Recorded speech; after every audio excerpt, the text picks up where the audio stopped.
Komunisme adalah ideologi yang berkenaan dengan filsafat, politik, sosial, dan ekonomi.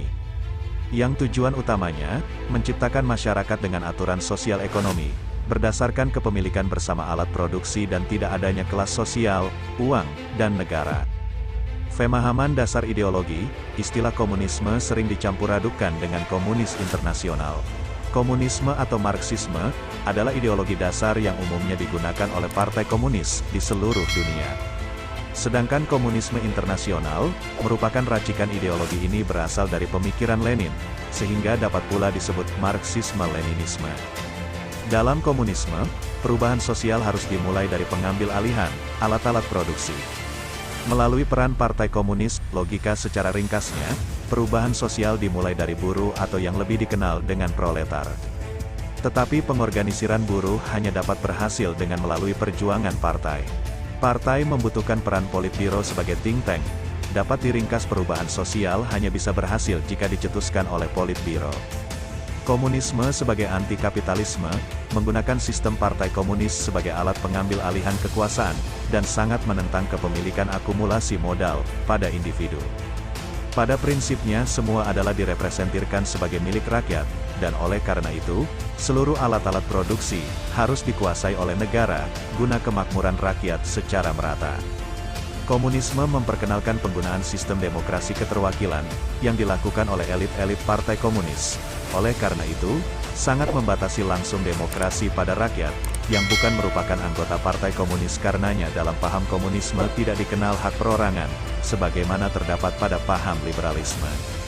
Komunisme internasional, sebagai teori ideologi mulai diterapkan setelah meletusnya revolusi Bolshevik, di Rusia tanggal 7 November tahun 1917. Sejak saat itu, komunisme diterapkan sebagai sebuah ideologi, dan disebarluaskan ke negara lain. Pada tahun 2005, negara yang masih menganut paham komunis adalah Tiongkok, Vietnam, Korea Utara, Kuba dan Laos. Komunisme internasional adalah teori yang dicetuskan oleh tokoh Karl Marx. Maoisme, ideologi komunisme di Tiongkok agak lain, daripada dengan Marxisme-Leninisme, yang diadopsi bekas Uni Soviet. Mao Zedong menyatukan berbagai filsafat kuno dari Tiongkok dengan Marxisme, yang kemudian ia sebut sebagai Maoisme. Perbedaan mendasar dari komunisme Tiongkok dengan komunisme di negara lainnya adalah, bahwa komunisme di Tiongkok lebih mementingkan peran petani daripada buruh. Ini disebabkan karena kondisi Tiongkok yang khusus, di mana buruh dianggap sebagai bagian tak terpisahkan dari kapitalisme. Perkembangan komunisme pasca Uni Soviet, banyak orang yang mengira komunisme mati setelah revolusi 1989. Yang berakhir pada bubarnya Uni Soviet, 2 tahun kemudian, yang diawali dengan keputusan Presiden Mikhail Gorbachev. Namun demikian, setelah runtuhnya Uni Soviet dan pecahnya Yugoslavia, terdapat beberapa negara yang masih dipimpin oleh pemerintahan Marxis-Leninis dengan partai tunggal. Di antaranya adalah Kuba, Laos, Vietnam, dan Tiongkok.